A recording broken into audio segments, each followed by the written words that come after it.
and have tied up the vendors to take up their junk waste. We have stopped the collection of the waste from the bulk generator. Hence, our collection has been reduced from 160 metric ton per day to 110 metric ton per day. All the commercial establishments are treating the waste within their campus. இந்த plastic கவரை நாங்க தனியா வாங்குறதுனால நம்ம அடுத்த generation தலைமுறைகளுக்கு இந்த நீர்நிலை ஆதாரங்கள் கிடைக்கிறதுனால நாங்க இந்த பணியை ரொம்ப விரும்பி செய்றோம். Mineral Valley's effort towards fighting plastic pollution is commendable, but sustainable processing and disposal of other waste has to be undertaken by the cities.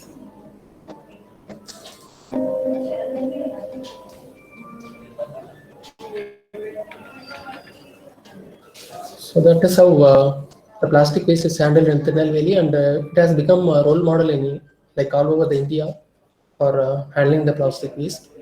And coming to the biomedical waste management, see that is also like in 2016 only we have got biomedical waste management rules. Excuse me.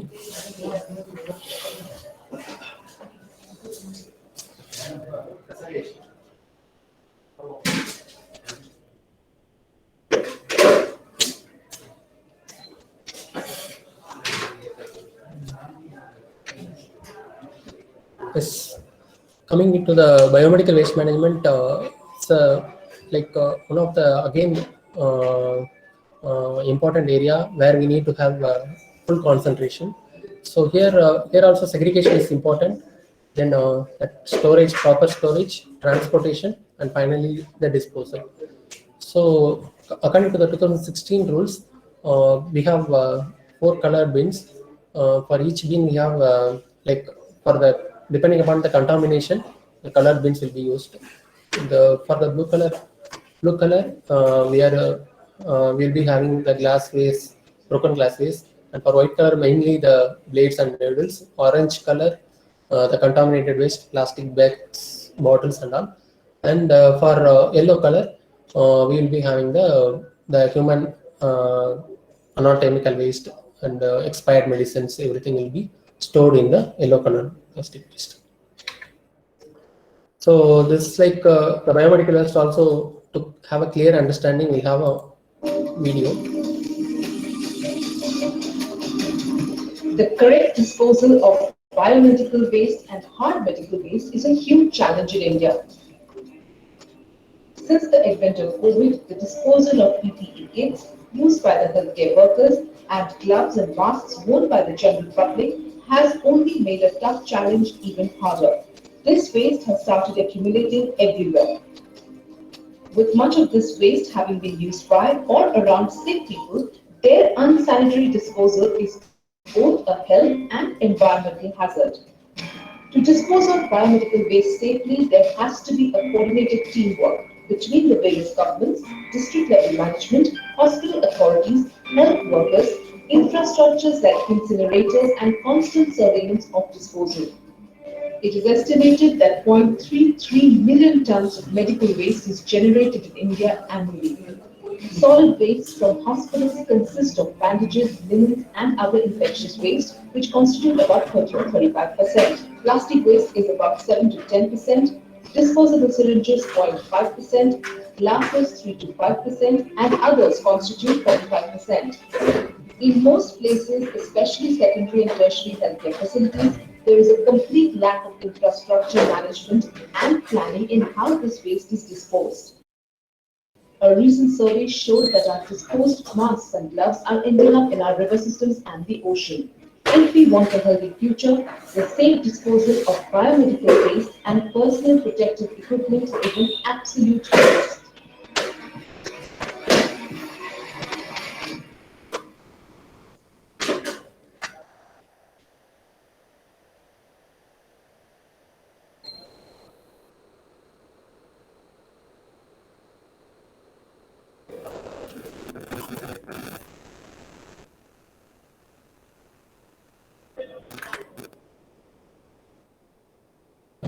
Biomedical waste, like even in industries, we are having the problem. In all the industries will be having the either first aid medical center or even the hospital. So in that also the biomedical waste, all the kind of waste will be generated. So now it has been in pollution control board is very stringent. In like previously it was not like that. So in handling the biomedical waste, they are having the full control on that, like whether proper segregation is made and proper storage, and finally whether it is properly treated or not. So mainly the biomedical waste is going for the incineration. So there are for that also the recyclers are there. They will be getting the authorization from the pollution control board. So coming into the e-waste management, so e-waste is we all know, like the current generation is using fully the electronic equipments. So many electronic waste are being generated day by day, mainly from the phones, laptops, desktops, TVs, and the household appliances also, like many things we are using the microwave ovens, grinders, refrigerators, washing machines. So like then other accessories like earphones, cables, inverter batteries. So these many things are being used. So many tons of e-waste is being generated. So whatever we have seen for the plastic waste, the same thing applicable to the e-waste also. So that extended producer responsibility. The producer has to take the full responsibility in handling that. And coming into the e-waste recycling, the best example, like for the all over for the international level, like Tokyo has made it in Japan. So what they have done is the whatever the medals they have made, that and all has been taken from the e-waste. So for that they worked nearly more than 2 years, from the year 2017 to 2019. So they have collected all the e-waste, and from that e-waste, the precious and other metals have been recovered, gold, silver, and bronze. And from that, the metals, all the metals were made from the metals recovered from the e-waste. So nearly 1,600 municipalities were participated, and it's a like a volunteer movement. Like so many people have given their like old phones and whatever the materials, like equipments they were not using. That was even donated for this purpose. And for this also, like we have a video on this. Sorry.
Yes, coming into the like hazardous waste, which we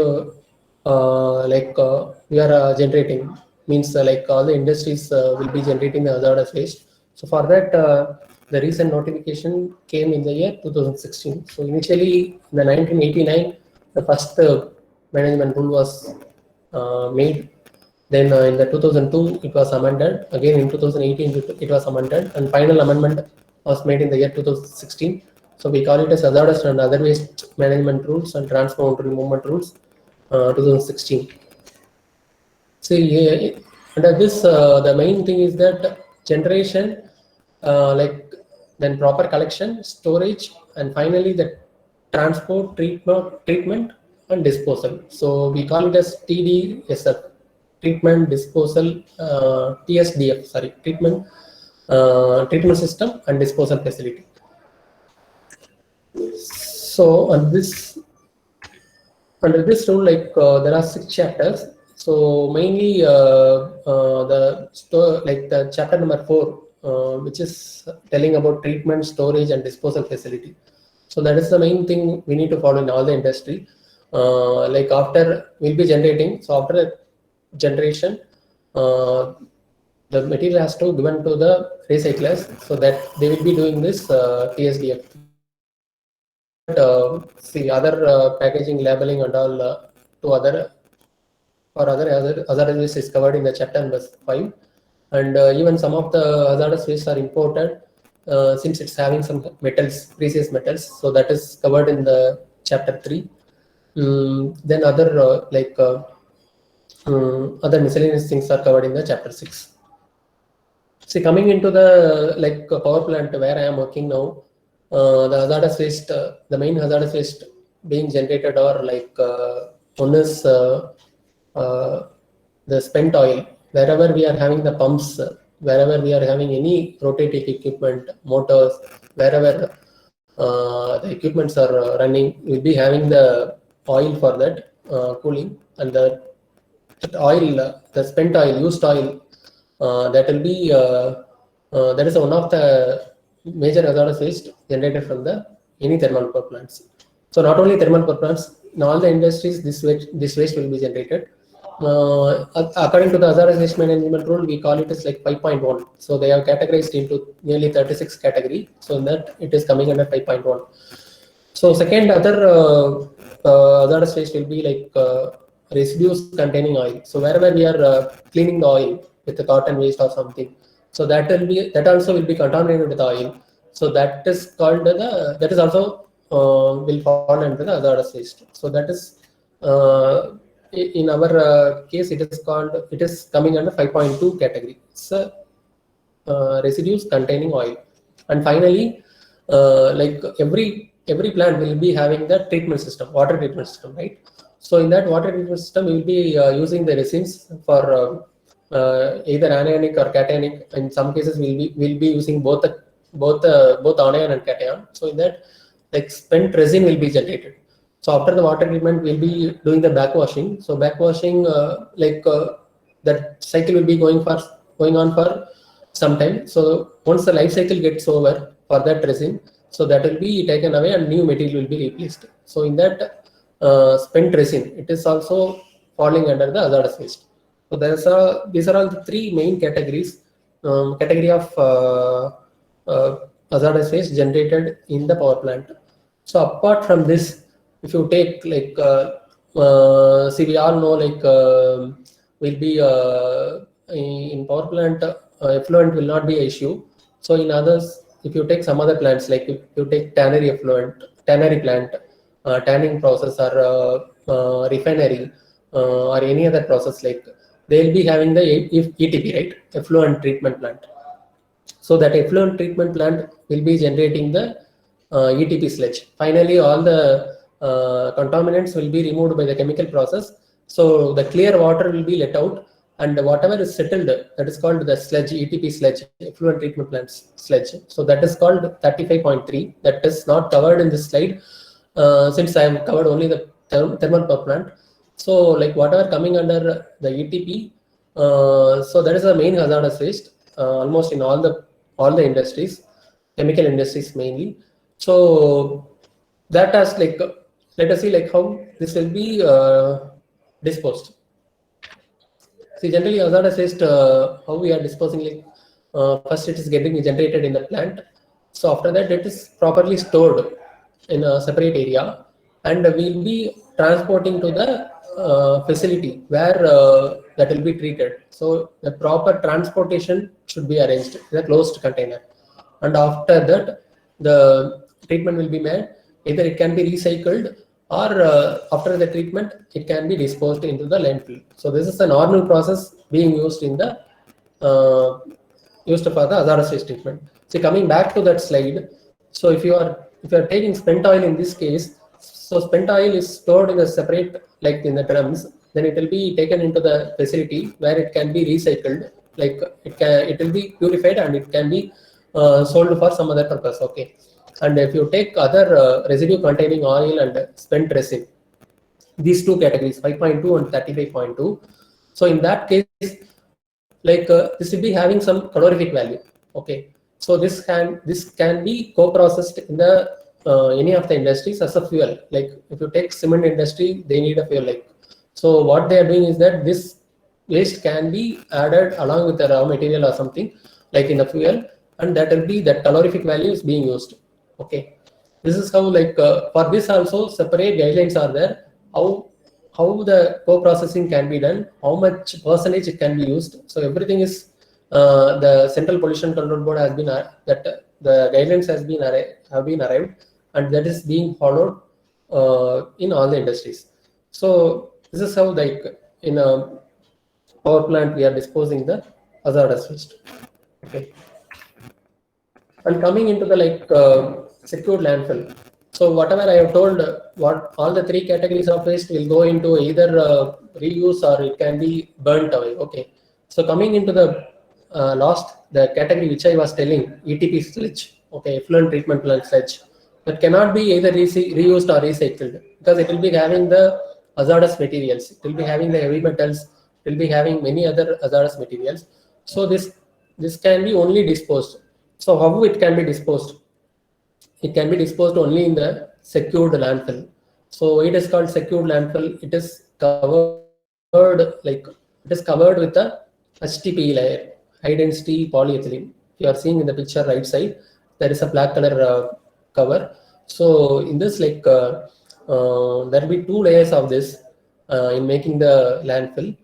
So apart from this, we are having so many layers to prevent the groundwater contamination. Okay, we are having the nearly 2-3 layers of clay layer.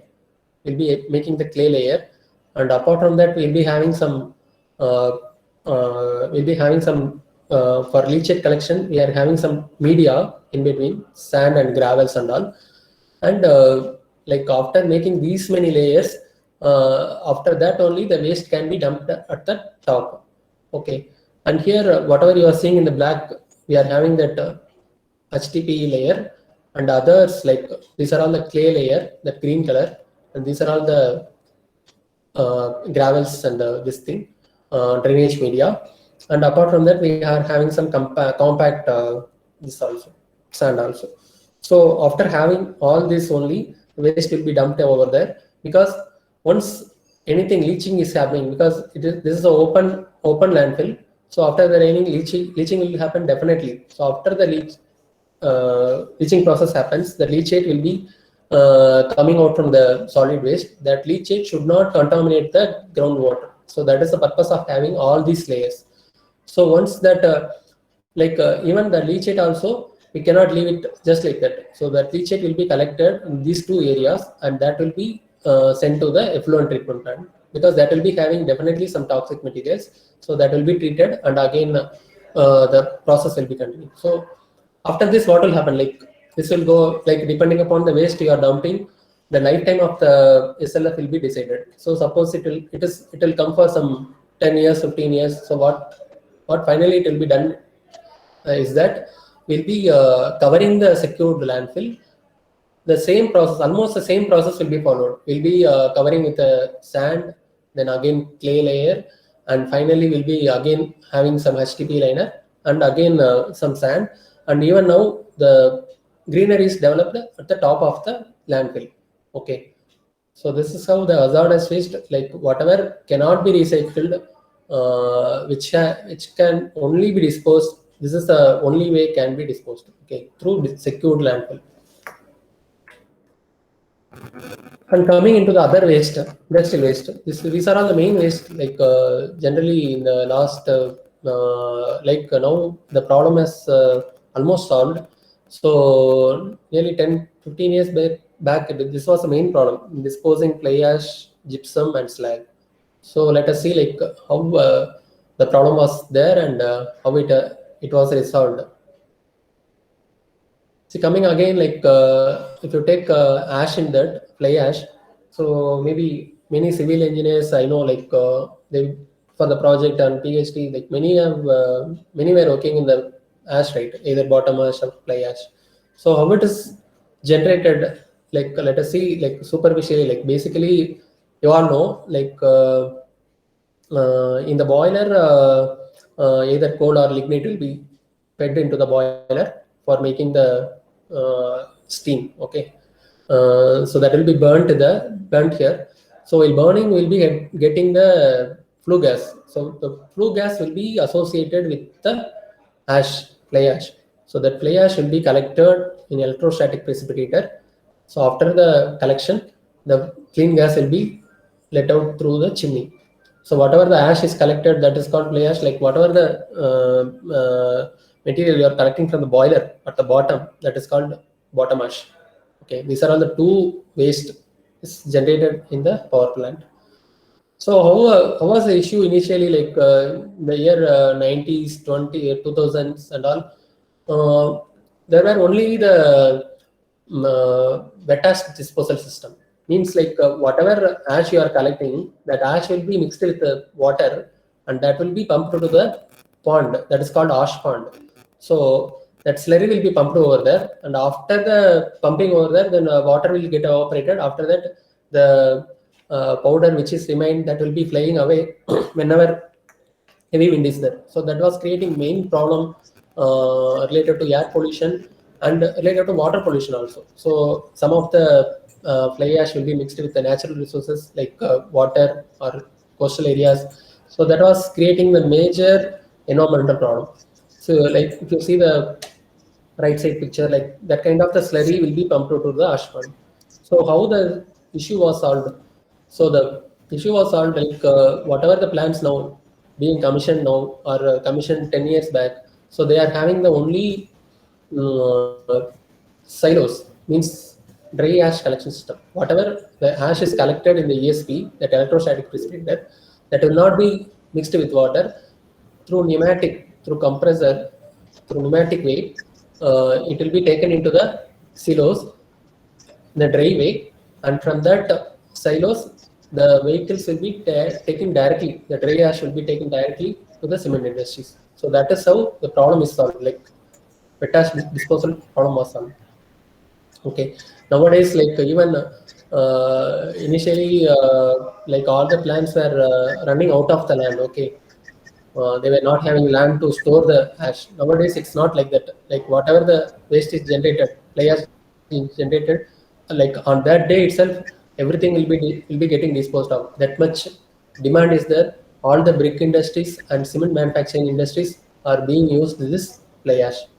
Okay, and that is about the fly ash. And coming into the slag, mainly copper slag. For that, you need to understand the process, how the copper slag is generated, and let us see like how it can be used. Initially, how this copper slag is getting generated. There's a copper concentrate which is having copper, iron, and sulfur mainly. So that will be fed into this is called smelter.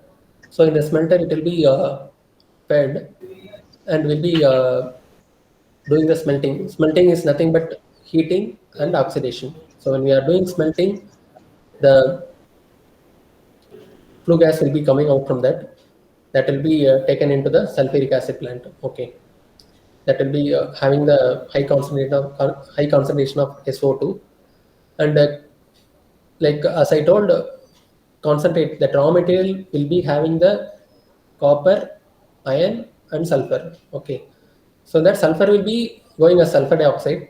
So the copper and iron will be remained here. Okay, copper has to be segregated from the iron. So for that, what they are doing is that like this is called rotary holding furnace. So in that molten metal, see here it will become molten metal.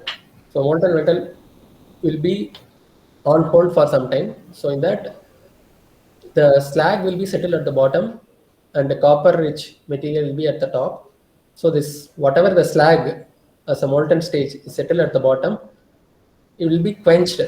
Quenching is nothing but like sudden cooling. That is, this will be poured into the water. Okay, so when pouring water happens, like that will become granules. So that is called copper slag.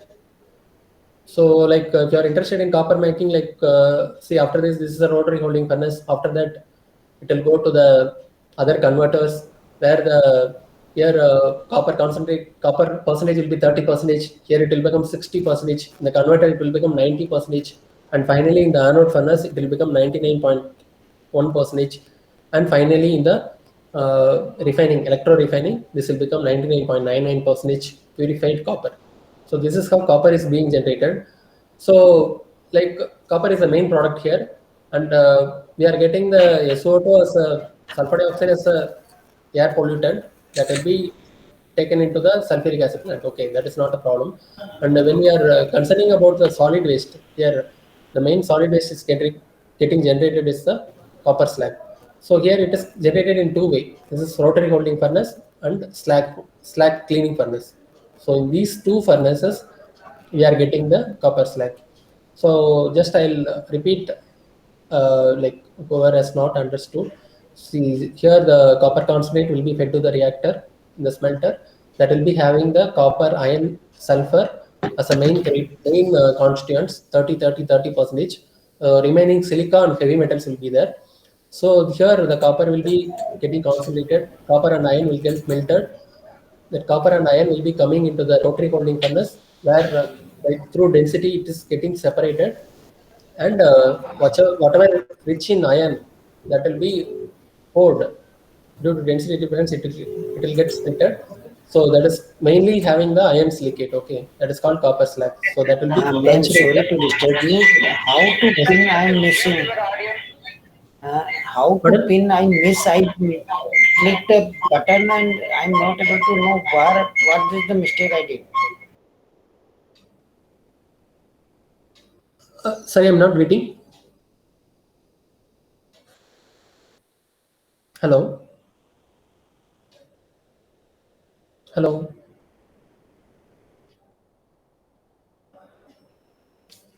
Hello. 1 second, 1 second. Yeah. Yes, sir. No, someone was asking. I didn't get actually. Someone Participant? was asking some doubts. No, sir. They are asking Yeah. in phone. Okay. You continue. Yeah. See, the copper slag is generated in this way, and see, mainly what was the problem? Like for producing 1 ton of copper. See, this is a copper. Like for producing 1 ton of copper, the 3 tons of slag will be generated. So every ton of copper, there will be a generation of 3 tons of copper slag. Okay. So what has happened is that like it has become a huge dumping site. Okay, like a mountain. Nearly 35 lakhs tons of copper slag was stored once, like after the inception of, like I'm telling about the plant, Thoothukudi Sterlite plant where I was working. So when I joined, that was the main issue, like how copper slag can be disposed. That was nearly 35 lakhs tons of copper slag was stored, and as a team, we started working how it can be resolved, and many of you might worked in copper slag also in concrete or something. So the picture of copper slag will be like this. It's a black light granular material. and this is a distribution of sieve, like size distribution, and it will be in the black color, and its specific gravity is very high actually. It's around 2.65 to 3, and the thing is that mainly it was not being used because it is having the heavy metals. Okay, mainly it is having the silica, iron. If you see iron, it is nearly 48%, like nearly 50% of the material is having iron, 30% is having silica, and other materials, like if you see, like almost all the heavy metals will be there: arsenic, bismuth, chromium, cadmium, nickel, lead, and zinc. So this was the main thing. This was the main problem. People were hesitating to use this material because it is hazardous. It is having heavy metals. Okay, and initially we were focusing how we can extract the iron from that, because iron is also one of the major thing we need to recover, one of the major resource. So, but we were not able to come up with the commercial project actually that was making much money actually, segregating the iron from the copper slag. So only thing is that it can be used for some other purpose, how any construction or something, then only it can be disposed. That was the final decision arrived. So for that, what we have done is that we'll come to that slide after that. Like we were carrying out some studies. Okay, first of all, we need to prove no that this material is non-toxic.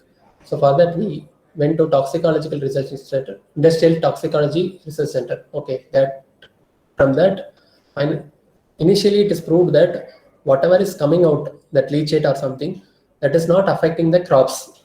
If you are developing, like if you are growing any crops, so that is not affecting that. The water coming out from the slag is not affecting that crop growth. So that was proved initially. And second thing was that I was working in this project with NML also, National Metallurgical Laboratory. So in this, mainly what was done is that many of you environmental engineers might be knowing, it's a toxic TCLP procedure, toxicity characteristic leachate procedure. It's a US EPA procedure, United States Environmental Protection Agency. So under this method, we were checking whether heavy metals coming out as a leachate is within the limits or not. So like all the heavy metals, whichever is coming out, whatever we have seen, arsenic to chromium, everything. So that was all within the limits as per the USEPA norms. And apart from that, even further after that also, we tried multiple extraction procedures. That is nothing but we made that copper slag into powder, fine powder, and in that also the TCLP procedure was carried out. And in that also, like even after making powder also, the heavy metals stick on the copper slag is like bond is very strong, and that is not like the whatever the leachate that is having the less values of the heavy metals only. And finally with the seawater also, because if you are if you want to use it in the any port berth construction or any construction activity, then we wanted to try with the seawater also. So seawater also leaching carried out, and in that also the heavy metals values were less only. So from this, it was proved that the material, even though it contains heavy metals, it is non-hazardous. So under this, so after seeing all these studies, then CPCB and MOIF declared that the copper slag is a non-hazardous material. In the year 2008-9, when they came with the amendment in the hazardous waste, they made it that the copper slag is non-hazardous material. So first thing in the disposal of copper slag achieved was, like initially it was proved that it's a non-hazardous material. And coming into like after proving that it's non-hazardous, then it was tried with the National Council for Cement and Building Materials, in which this can be used for the cement making. So they tried with even OPC, both OPC and PSC. So some percentage like 2.5 and 35% maximum, it can be used for the cement manufacturing. And coming into the main thing, like CRRI, Central Road Research Institute. So this was given, and they have made several studies on what are all the layers it can be used. There are 5 layers, right? In for making road. So in that all the layers it was tested. And which way the copper slag can be replaced other sand or gravels.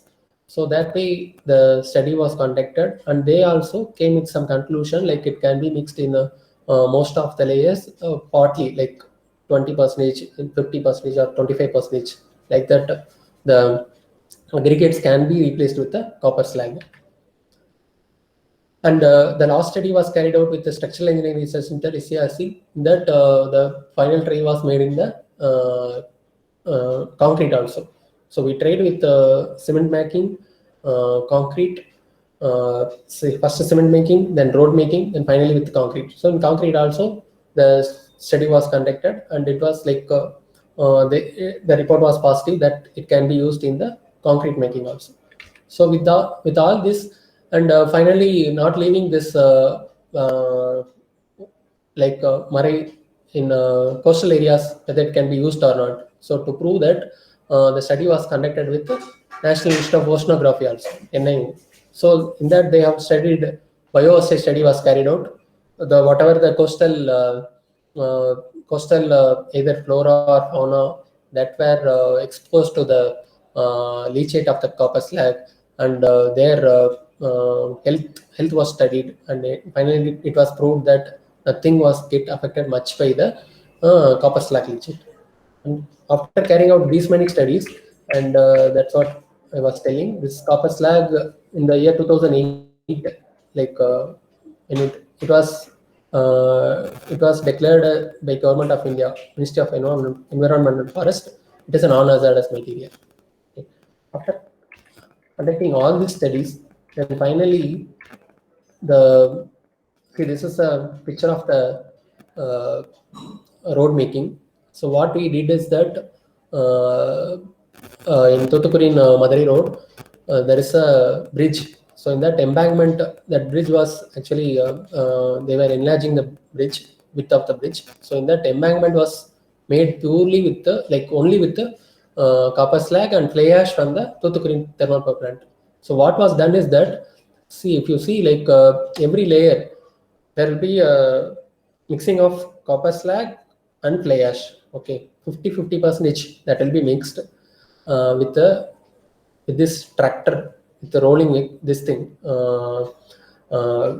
for proper mixing, like what we are using in the agriculture, that will be used for mixing the copper slag and fly ash.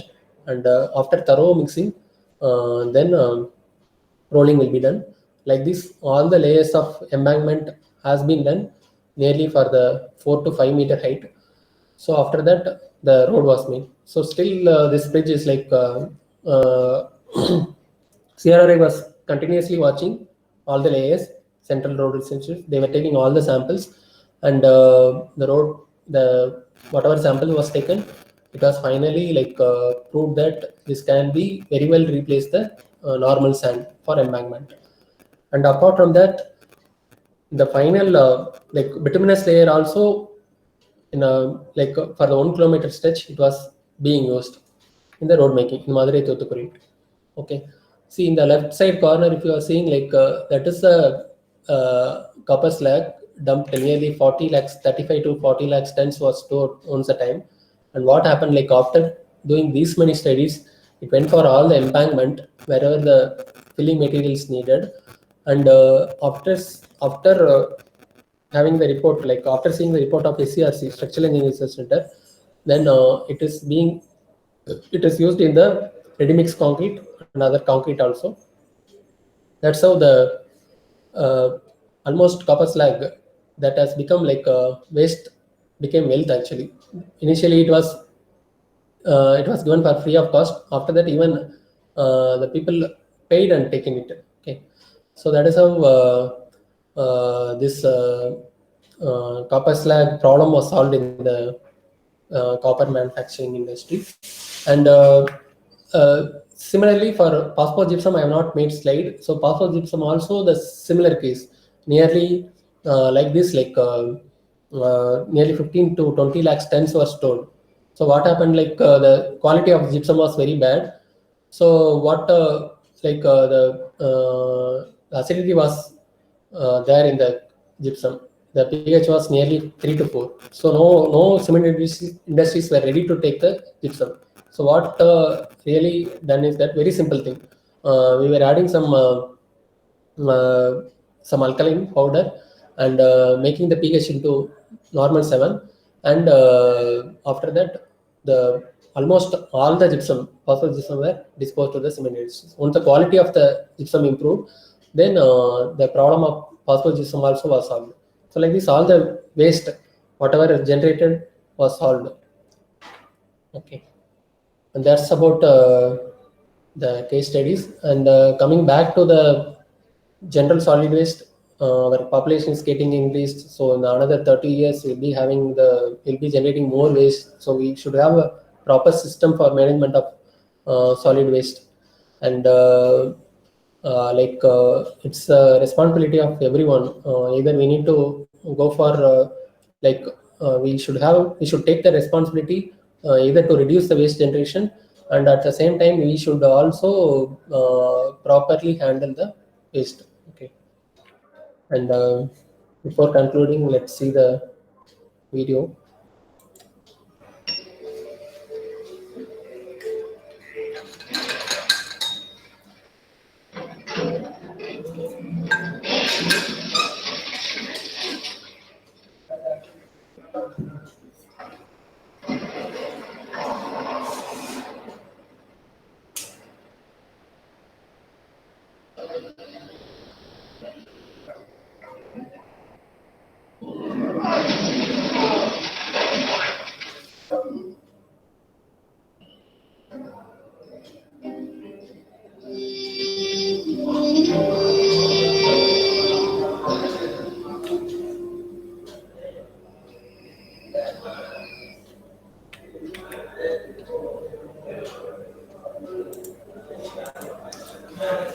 Yes, thank you. And if you have any queries or suggestions, please can tell.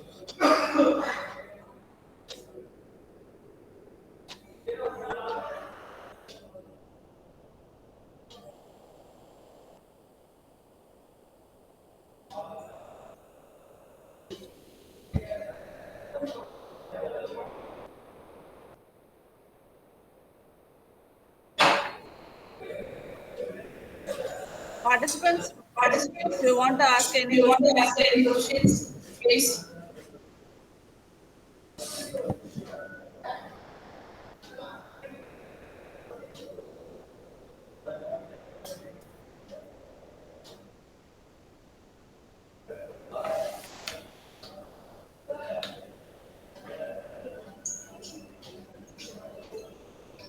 Hello, sir. Am I audible? Yes, please. Sir, nice presentation. Thank you. Sir, actually, there was a report from WHO in 2018. According to report, they have said that one after another lady in India facing problem during pregnancy. There are a number of reasons they have given, but out of that, this pollution is one of the major reasons. Okay. Major stress, other reasons are also there. Okay. So as you have said, sir, that we should act as a trustee for the next generation. Yes. So my question is to you, sir, what are the small steps that we can do as an academician for our students so that we can influence them regarding the environmental engineering and all these concepts? Yeah, it's a nice question. Thank you, Juan. See, first of all, we need to educate students their responsibility.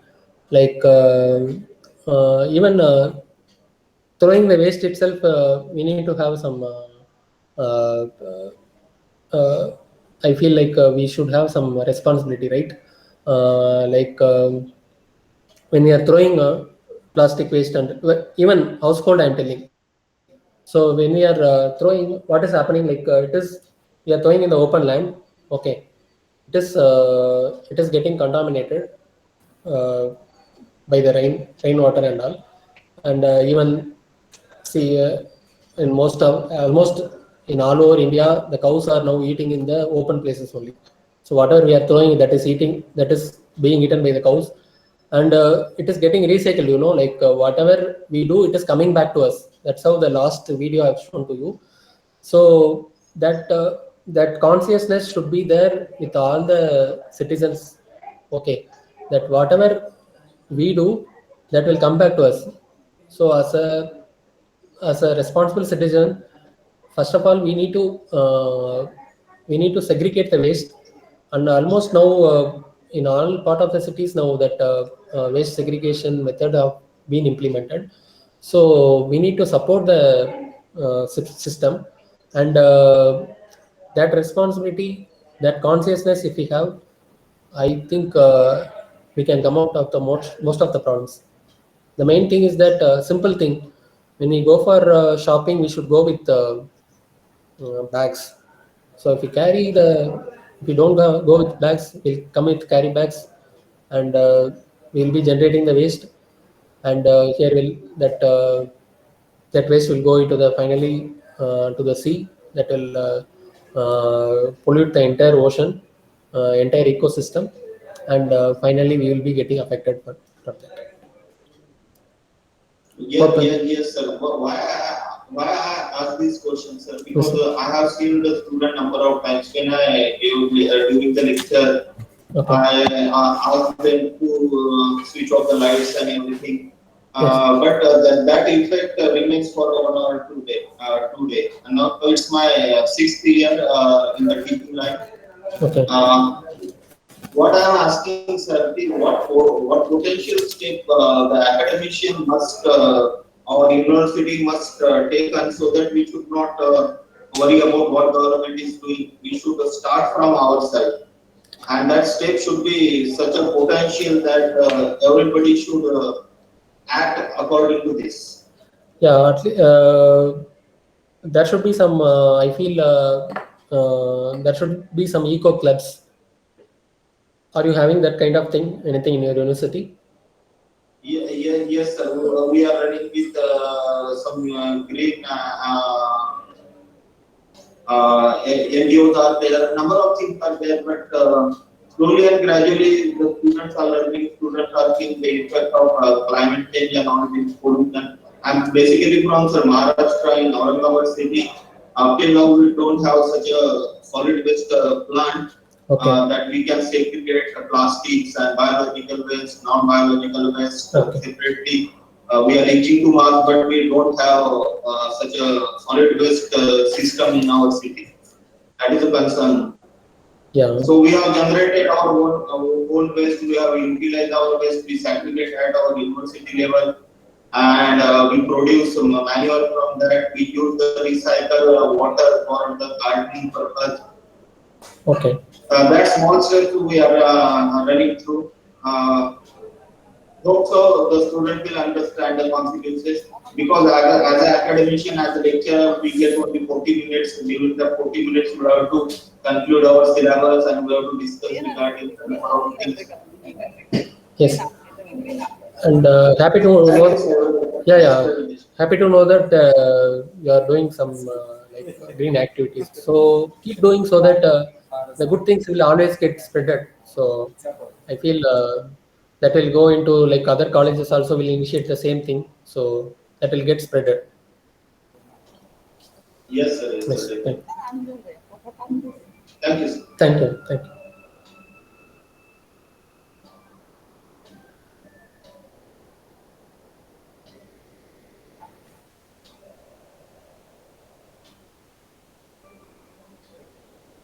Participants, any other doubts?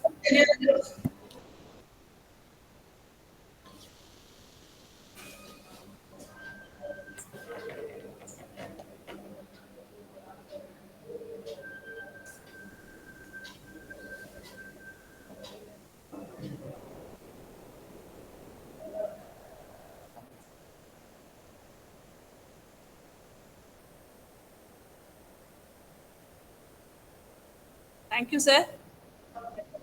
Thank you for Thank you, ma'am. Thank you. connection to this FDP. We are grateful for the time and effort you took to share your thoughts and experiences. Thank you, sir. And thank you for your Thank you. contribution. Thank you. Thank you all. Thank you for the opportunity given.